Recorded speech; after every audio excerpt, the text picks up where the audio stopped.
Guaranteed. Visit arnoldclark.com.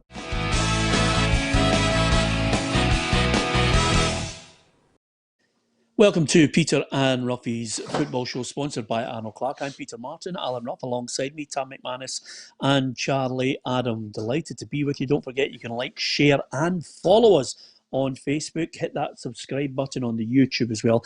And we are on Twitter at PLZ Soccer.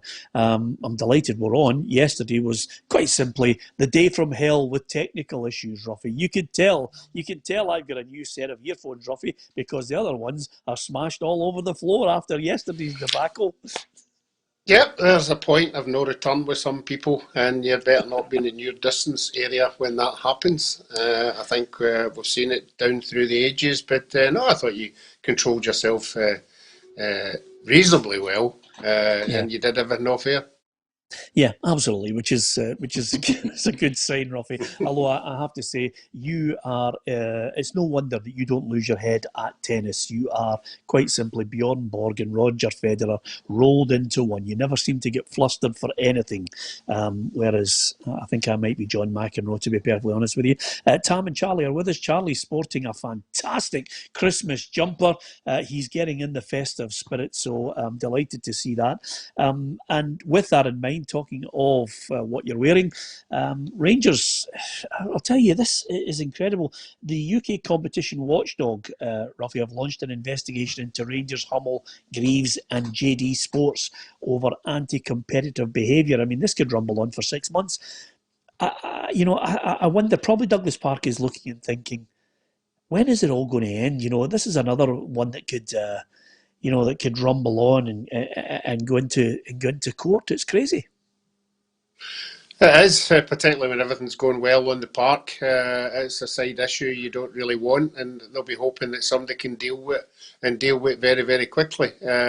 We obviously know the supporters weren't happy at the beginning with the quality of some of the stuff, but the pricing one is obviously a new one to me, and there's obviously guidelines you have to go down, and if anybody's broken these guidelines, then you'll be fined accordingly, as we've seen in other instances.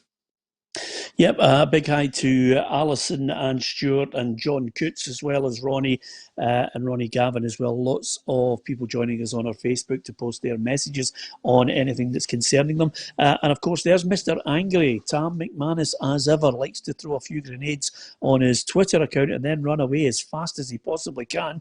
You were quite vocal in your condemnation of the Rangers manager, Steven Gerrard. We were all aghast, Tam. I couldn't believe that he tried to defend Alfredo Morelos, and then suddenly late yesterday Rangers accepted the 2-match ban for the elbow without any question whatsoever. Listen, I think Steven Gerrard's made himself look silly, and I've said that many times on this show. I think he's generally very honest, win, lose or draw after games, but to come out and defend Morelos after the game, it was silly. It was clear as day. Everybody could see it. Whether you're a Rangers fan, a Celtic fan, a fan of any football team, you can see that he's went in to do the player with his arm, and obviously he said he didn't think it was a red card. The referee dealt with it with a booking, and then obviously he's get pulled up by the compliance officer, and then he's had to backtrack very, very quickly, and Rangers have accepted the 2-match ban. So I think that if Steven Gerrard came out initially and was honest about it and just says, listen, we've got away with one there, he's silly, he shouldn't have done it, and then he wouldn't have looked, I don't think he'd have looked as bad as he did yesterday. But it's done now, and Rangers have got plenty of cover to come in. But I just wish that Steven Gerrard would have come out and said it was, and he didn't. He was blatant. It was a bit of a lie, wasn't it? Let's be honest. He was lying about it. He knew that Morelos had done the player, and he could have just come out with the press and been honest about it. Well, I have to say, I mean, it's a supposition on your part that you think he was lying about it. I think basically he goes through what I call, Charlie, that classic manager, let's defend the indefensible. And he probably should have been briefed better in my mind, Charlie, to say, look, I'll have another look at it later on and maybe have a word with the player if he is guilty. That's the perfect way to get round it, Charlie. That's the perfect way to brief your manager. Yeah, I think that, he probably never got the briefing that he should have, but I think he's going to defend his player to the hilt. I don't think he's really ever thrown any of his players under the bus, and he never done it again the other day. So I just think it's probably, straight after the game. He probably would have seen it. It's not an elbow. It's in the arm. It's an arm in the face where it's a red card. And Rangers have probably got away with him getting a 2-game ban instead of a 3-game ban for violent conduct. So can they deal with it? Absolutely. St Mirren and Motherwell at the weekend. So they'll take it on the chin, but they will be disappointed that Morelos again, in a big moment in the season, he's going to be missing 2 games. It's every season, I think. Yeah. He's going to cost them eventually, Morelos. He didn't obviously get away with it the weekend, but if he keeps doing it in big games for Rangers, might be a big European game where he gets a red card and costs him a tie. So he's really got to get that out of his game. He's not a kid anymore. He's got to grow up and get that out of his game. Well, funnily enough, I disagree with you, Tam. I don't think it's going to cost Rangers at all because I just don't think he is as important this season. It will cost him. It could cost him, Peter. Well, the probability. I don't think I can ever argue on probability, but as far as looking at the bigger picture right now, Morelos isn't even the main act anymore, Roughy. He's a sideshow in this because he hasn't scored a league goal since September. And okay, you regularly get these misdemeanours from him every season since he's been at Rangers, but I think the supporting cast now has actually gone past him. They are more prominent for Rangers. He'll miss St Mirren tonight, he'll miss Motherwell at the weekend, but whereas maybe last season they were thinking, oh, this is December, he scored 28, 29 goals. This season you're thinking, there are other players that can step up, Roughy. Yeah, I really don't want to talk about him because it means I've got to mention his name. But I probably will have to mention his name at some stage. So have a bash at Morelos. Hey! Yes, I don't know about you, but I think he's put on a wee bit of weight. I think he's looking a wee bit chubby again. I think he's not down tools, but he sees what's going round about him. The players that are coming in and everyone that's coming in is doing their job. I think he's back into the I want out of here mode now, and I think he's going to get it in January. I think the manager will have had enough of it, although he came out and defended him at the weekend. But I think deep down, I'm like Tam. I would be saying, I've had enough of you. You're going to let me down somewhere, and I'm going to regret not letting you go. So I think they'll be actively, trying to find out who the clubs were that were actually trying to pay big bucks for him and see what they can get, because they really have to move him on. Yeah, it'll be interesting to see how much money they get for him, because I thought his stock was at its highest last year at this exact time, Charlie, and they hung on to him, and you can understand why Rangers hung on to him. But this season, because of basically his contribution, I don't think he's shone as much this season. I don't know if that affects his price. Who knows? It's whether a club is willing to pay something, Charlie. It depends on what you value, what Rangers value him at. I think they won't allow him to go in January. There's no way that will happen. I don't think any of the mainstays in the team will be allowed to go. I think the ones on the fringes might be able to go.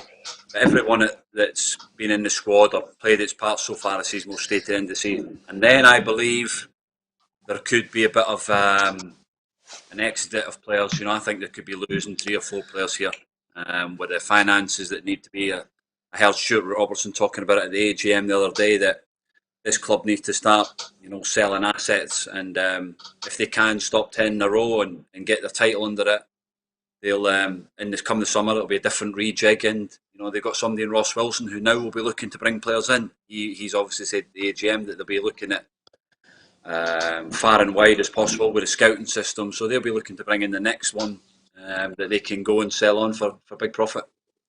Yeah, and with that in mind, they'll obviously be looking to try and bring in players. They might bring in the odd loan player, but I have to say, and I don't really like a situation where we're having a go consistently about pundits, Tam, because I like Danny Murphy. I think he was a great player, and I like him as a pundit. But his suggestion that Dele Alli could be on his way to Rangers, I just think is absolutely and utterly farcical. I don't see that happening. I don't see an England international coming to Scottish football at this time. There was a time when many an English international would come to Scottish football, but I'm sorry, I nearly fell off the chair laughing at that one.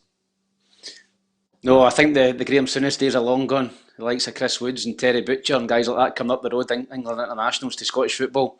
Dele Alli, I don't know how much money he'll be on. Charlie probably know better than me, but that 80 grand, 100 grand a week. There's no way he's going to come to Rangers. He's not going to leave Spurs. If he's going to leave Spurs, it'll be on loan, possibly to another Premiership team, because he's an England international. He's a top player. I'm not saying that Rangers are not a big club and Rangers should be able to attract guys like that, but financially, Rangers can't compete with that kind of money. Even if they can't even pay half his wages.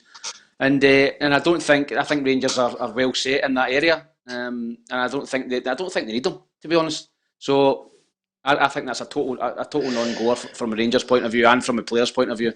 There's no way he's coming up with Glasgow. Well, I'll tell you one thing, Charlie. Rangers would take him in a heartbeat because he's a good player, and I think he's a level above what they have in the midfield now, and that's no discredit to the players who are strutting their stuff. But not at this level, not at this point, unless you're going to tell me, Charlie, that the Steven Gerrard factor is way, way above my expectation of Scottish football. I don't believe it could happen, but Danny Murphy's not going to bring that out unless Steven Gerrard's mentioned something. It's as simple as that. He won't just bring a Dele Alli to Rangers. Dele Alli could probably go to any club in the Premier League outside the top four. So to bring Rangers into that, listen, I'm very optimistic it won't happen, but I just, Danny Murphy might have had a word with Steven Gerrard and mentioned the name. I don't know. I don't think it'll happen, but you never know. Stranger things have happened in football. Yeah, well, listen, who am I to? I can only offer an opinion on it. Can't see it. John Flanagan says Rangers can sign anyone they want because financially they spend whatever they want. Even what they don't have, they spend with no repercussions, says John. I'm not quite sure how to take that. There's always repercussions, John. There's always repercussions with clubs who spend more than they can afford to spend. Eventually it comes back to bite you in the back end. But Rangers are like any other club at the moment. If you've got the debt, if you can service it, then you survive. It's as simple as that. It's business economics. If you go over the edge of the cliff because you can't pay your bills, then you know what happens. So it'll be interesting. But Dele Alli, can't see that one on the horizon. What about the results from last night and what we can look forward to tonight in the Betfred Cup, the quarterfinals? There was 2 games last night. I certainly was looking on with great interest at Alloa against Hibs. Dunfermline and Johnston were all the way through to penalties after 1-1 after extra time. But what about your team, Tam? I looked at Hibs. I